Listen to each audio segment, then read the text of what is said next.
अस्सलाम वालेकुम स्टूडेंट्स, कैसे हैं आप। अच्छा, आज का जो टॉपिक है वो है कि difference between atoms and ion.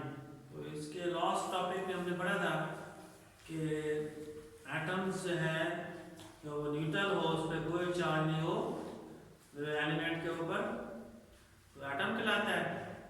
और जब किसी एटम पे चार्ज आ जाता है उसे हम आयन कहते हैं।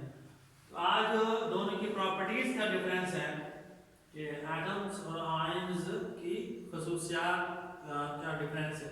और कोई भी आपको पहले बताया हुआ है, कोई भी डिफरेंस हो, कोई भी कंपैरिजन हो, मवाजना हो, ठीक है जी, तो उसको हमने में लाइन लगा कर लिखना होता है। और इस हमने लाइन लगाई हुई है और इसको याद करने का भी आसान तरीका होता है। अमूमन जो पहली जो बात होगी दूसरी बात अमूमन उसके उलट हो सकती है, ठीक है जी। तो पहला पॉइंट देखते हैं कि atom the smallest particles of an element. Atom क्या होता है कि एलिमेंट आप पढ़ चुके हैं केमिस्ट्री जो है वो किस फील्ड में, मादा का, मैटर का। तो दुनिया की हर चीज़, हम खुद भी मादा ही हैं, उसमें एलिमेंट भी मादा ही है। ये sodium, hydrogen, gold, silver, copper, ये सब एलिमेंट्स हैं। तो ये भी मादा के हैं और मादा की एटम्स की बनी होती हैं, ठीक है जी। तो एक एलिमेंट के अंदर जो है वो एटम्स बहुत सारे मौजूद होते हैं। तो एटम से क्या हुआ, it is the smallest particles of an element. कोई भी एलिमेंट होगा क्योंकि वो एटम्स से बना होगा, तो किसी भी एलिमेंट का छोटा सा जरा होगा उसको हम एटम कहेंगे। अब इसके अगेंस्ट अगर हम आयन की बात करें, तो आयन तो आपको पता है कि जो आयनिक कंपाउंड है वो आयन्स के बने होते हैं। यानी कि आयनिक कंपाउंड वो जैसे सोडियम क्लोराइड है, NaCl है, जिसमें दो एटम मिले हैं और आपस में इलेक्ट्रॉन को ट्रांसफर करेंगे। एक एटम इलेक्ट्रॉन लूज करेगा तो उसके ऊपर पॉजिटिव चार्ज आ जाएगा, और दूसरा एटम इलेक्ट्रॉन को गेन करेगा तो उसके ऊपर नेगेटिव चार्ज आ जाएगा, तो वो दोनों आयन बन जाएंगे। और उन्होंने इलेक्ट्रॉन लूज या गेन किस लिए किए हैं, अपने आप को स्टेबल करने के लिए या फिर अपने वैलेंस शेल में 8 इलेक्ट्रॉन को पूरा करने के लिए। तो इस तरह एक आयनिक कंपाउंड होता है वो आयन्स का बना होता है। आयन क्या होगा, it is the smallest unit of an ionic compound. तो जो आयनिक कंपाउंड होगा तो उसमें जो आयन है चाहे वो पॉजिटिव हो या नेगेटिव हो, तो इसका एक आयनिक कंपाउंड का छोटा सा जरा जो है यूनिट जो है उसको आयन कहेंगे। आयन पॉजिटिव भी हो सकता है या फिर नेगेटिव हो सकता है।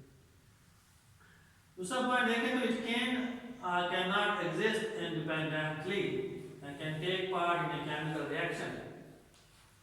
एटम ये भी पढ़ चुके हैं कि मुख्तलिफ एटम जब कंबाइन होते हैं तो उनसे मॉलिक्यूल या कंपाउंड बन जाते हैं। यानी कि एटम आपस में कंबाइन का मतलब है आपस में जो है वो रिएक्शन करते हैं। क्यों करते हैं, ताकि अपने आप को स्टेबल करने के लिए।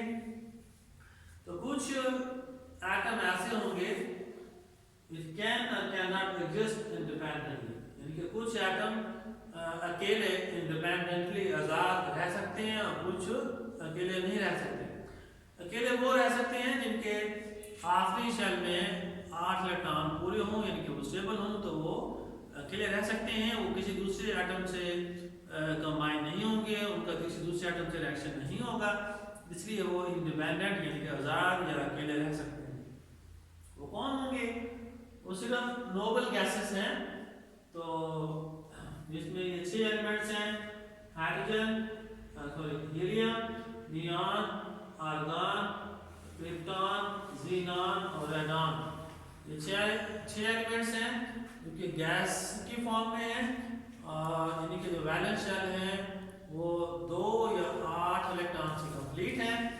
इसमें हीलियम का जो वैलेंस शेल होता है ये 2 इलेक्ट्रॉन से कंप्लीट होता है।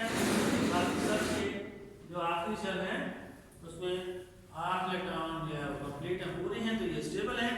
तो ये इनके एलिमेंट्स के एक एक एटम इंडिपेंडेंट एग्जिस्ट कर सकते हैं, आज़ाद रह सकते हैं, किसी से कंबाइन नहीं होंगे, इनका किसी से रिएक्शन नहीं होगा।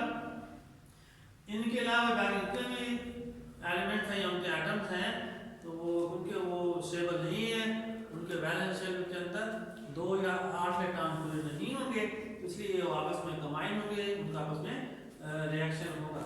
ठीक है जी, इसलिए यहाँ पर उन्होंने कहा है इट कैन और कैन नॉट एग्जिस्ट इंडिपेंडेंटली। तो यानी कि नोबल गैस की शक्ल में ये एक एक एटम अकेला रह सकता है, जबकि बाकी जो एटम होंगे वो अकेला नहीं रह सकते। Can take part in chemical reaction, वो मुख्तलिफ एटम आपस में मिलेंगे, उनका रिएक्शन होगा, आपस में कंबाइन होंगे, फिर वो आपस में इलेक्ट्रॉन की नुकसान को ट्रांसफर करेंगे या फिर शेयरिंग करेंगे, जिससे वो स्टेबल हो जाएंगे। अगर हम आयन की बात करें तो it can not exist independently. एक जो आयन है वो अकेला नहीं रह सकता, यानी कि अगर पॉजिटिव आयन है तो नेगेटिव आयन से मिलकर रहेगा, नेगेटिव आयन जो है पॉजिटिव आयन से मिलकर रहेगा। And is surrounded by oppositely charge ion. इसका जो पॉजिटिव आयन है तो इसको नेगेटिव आयन ने घेरा हुआ होगा, सराउंड किया होगा। अगर कोई नेगेटिव आयन है तो इसको पॉजिटिव आयन ने सराउंड किया होगा। जिस तरह आयनिक कंपाउंड के अंदर आयन जो है फ्री नहीं होते, इंटरमीडिएट नहीं होते, कंबाइन होके रहते हैं। थर्ड और लास्ट पॉइंट जो है इट इज इलेक्ट्रिकली न्यूट्रल। एक एटम जो है उसके ऊपर कोई चार्ज नहीं होता, वो न्यूट्रल होता है, क्योंकि एक एटम के ऊपर प्रोटॉन, एक एटम में 3 पार्टिकल्स मेन है, इलेक्ट्रॉन, प्रोटॉन, न्यूट्रॉन। तो एक एटम के अंदर जितने प्रोटॉन होते हैं